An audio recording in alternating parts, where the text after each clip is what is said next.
नमस्कार, मैं हूं सुजाता सैनी और आप देख रहे हैं इंडिया स्पीक्स डेली।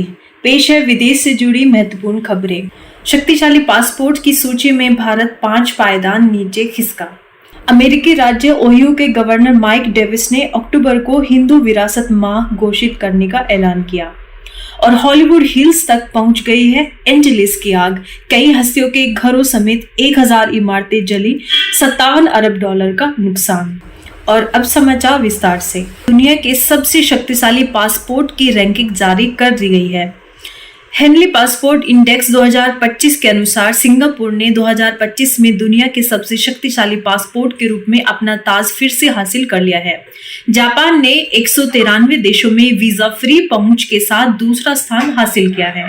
भारत साल 2024 में इस इंडेक्स में 80वें पायदान पर था और 62 देशों में वीजा फ्री प्रवेश कर सकता था, लेकिन इस साल ये 5 पायदान फिसलकर 85वें पर पहुंच गया है। अब ये सिर्फ 57 स्थानों पर ही वीजा फ्री जा सकता है। किस देश का पासपोर्ट सबसे शक्तिशाली है, ये इस बात से तय होता है कि वो कितने देशों में वीजा फ्री प्रवेश ले सकता है। सिंगापुर के पास 227 वैश्विक स्थानों में से 195 तक वीजा मुक्त पहुंच है। दूसरे नंबर पर जापान का पासपोर्ट है जो 193 देशों में वीजा फ्री जा सकता है। साल 2024 में France, Italy, Germany, Japan, Singapore और स्पेन पहले पायदान पर थे, लेकिन इस साल सिंगापुर को छोड़कर ये सभी देश नीचे आ चुके हैं। 2025 में तीसरे पायदान पर 6 देश हैं, जिनमें फ्रांस, जर्मनी, इटली और स्पेन शामिल हैं। इसमें बाकी 2 देश फिनलैंड और साउथ कोरिया है। यूरोपियन यूनियन के 7 देशों का समूह Austria, Denmark, Ireland, Luxembourg, Netherlands, Norway और स्वीडन चौथे स्थान पर है, जबकि 5 देश बेल्जियम, न्यूजीलैंड, पुर्तगाल, स्विट्जरलैंड और ब्रिटेन 5वें नंबर पर है। चीन, जो कि पिछले साल 62वीं रैंकिंग पर था और 85 देशों में वीजा फ्री एक्सेस कर सकता था, अब सुधरकर 60 पर आ गया है। पाकिस्तान का हाल बहुत बुरा है, सबसे निचले 5 देशों में शामिल है। इसमें Afghanistan, Syria, Iraq, Yemen, Somalia और पाकिस्तान है। पाकिस्तान की रैंकिंग 103 है और ये महज 33 देशों में ही वीजा फ्री प्रवेश ले सकता है। पिछले साल भी पाकिस्तान इसी रैंकिंग पर था। और अब बढ़ते हैं अगली खबर पर। अमेरिकी राज्य ओहियो के गवर्नर माइक डेविन ने अक्टूबर को हिंदू विरासत माह घोषित करने के विधेयक पर हस्ताक्षर कर दिए हैं। 90 दिन में यह विधेयक आधिकारिक रूप से कानूनी रूप ले लेगा, यानी इस वर्ष अक्टूबर पहली बार हिंदू विरासत माह घोषित होगा। डेविन ने पूर्व सीनेटर नीरज अंतानी की उपस्थिति में बुधवार को विधेयक पर हस्ताक्षर किए। नीरज ही पिछले वर्ष इस विधेयक के प्रायोजक और प्रस्तावक थे। अंतानी ने कहा कि अक्टूबर को ओहियो में हिंदू विरासत माह के रूप में नामित करने के लिए विधेयक पर हस्ताक्षर करने को लेकर मैं गवर्नर डेविन का बहुत आभारी हूँ। डेविन का ओहियो में हिंदू समुदाय के साथ लंबे समय से घनिष्ठ संबंध रहा है और मैं उनके नेतृत्व के लिए आभारी हूँ। 2 वर्ष के लंबे संघर्ष के बाद मुझे खुशी है कि हमारे समुदाय को यह उपलब्धि हासिल हुई। गवर्नर के हस्ताक्षर के समय राज्य के समुदाय के कई अन्य प्रमुख लोग वहां पर उपस्थित थे। और अब अमेरिका से एक बेहद दर्दनाक खबर आ रही है। हॉलीवुड हिल्स तक पहुंची एंजेलिस की आग। इसमें कई हस्तियों के घरों समेत हजारों इमारतें खाक हो गई हैं।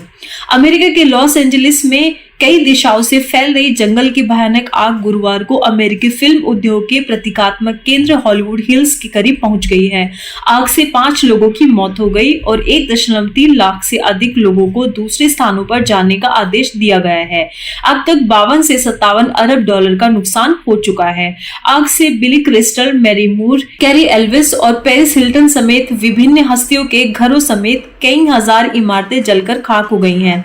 विशाख तट से लेकर पासाडेना तक शहर तबाह हो गया है। आग को लॉस एंजलिस के इतिहास में सबसे विनाशकारी बताया जा रहा है। गुरुवार सुबह लॉस एंजलिस काउंटी में 5 अलग अलग स्थानों पर यह आग फैल गई थी। 6 अन्य राज्यों से अग्निशमन कर्मियों को कैलिफोर्निया बुलाया गया है। लॉस एंजलिस की मेयर कैरेन बॉस ने कहा कि N95 मास्क लगाने के बावजूद जहरीले धुएं से राहत नहीं मिल पा रही है। आग लगभग 28,000 एकड़ के क्षेत्र को अपनी चपेट में ले चुकी है। राष्ट्रपति जो बाइडेन ने अपनी इटली यात्रा रद्द कर दी है। वह सेंटा मोनिका के एक फायर स्टेशन पहुंचे और गवर्नर डेविन न्यूजम के साथ बैठक की। गवर्नर ने बताया कि आग पर काबू पाने के लिए 1400 से अधिक अग्निशमन कर्मियों को लगाया गया है। कई हॉलीवुड स्टूडियोज ने अपना काम रोक दिया है। आग लगने के बाद गोल्डन ग्लोब पुरस्कार समारोह का उत्साह भी ठंडा पड़ गया है। आपको बता दें कि इस आग की वजह से हॉलीवुड में होने वाले विभिन्न पुरस्कार समारोह को स्थगित कर दिया गया है। इसके साथ ही बैटरमैन और द लॉस्ट शो गर्ल के प्रीमियर रद्द कर दिए गए हैं। AFI अवार्ड्स जैसे सप्ताहांत के कार्यक्रमों को भी रद्द किया जा चुका है। ऑस्कर नामांकन भी 2 दिन के लिए स्थगित कर दिया गया है। यह अब 19 जनवरी को होगा।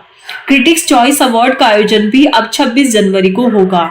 क्रिस्टल और उनकी पत्नी जेनिस ने बताया कि पैसिफिक वैलीडेल्स के पास उनका 45 वर्ष पुराना घर बर्बाद हो चुका है। द प्रिंसेस ब्राइड और कई अन्य फिल्मों के स्टार एल्विस ने लिखा कि उनका परिवार सुरक्षित है, लेकिन आग में पैलिडेस स्थित उनका घर जल गया। आग से अभिनेत्री जेमी ली कर्टिस, अभिनेता Adam Sandler, Ben Affleck, Tom Hanks और स्टीवन स्पीलबर्ग, जेम्स वुड को भी नुकसान पहुंचा है।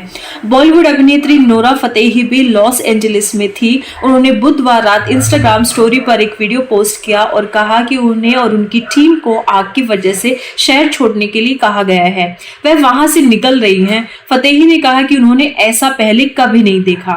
दक्षिण कैलिफोर्निया के 1.7 करोड़ लोगों के लिए एडवाइजरी जारी की गई है। लॉस एंजलिस काउंटी के अग्निशमन विभाग में सहायक चिकित्सा निदेशक डॉक्टर पुनीत गुप्ता ने बताया कि जंगल की आग से हार्ट अटैक होते हैं और दमा के रोगियों की हालत बिगड़ जाती है। आपको आज का ये बुलेटिन कैसा लगा है, आप कमेंट बॉक्स में अवश्य लिखिएगा। अभी तक के लिए इतना।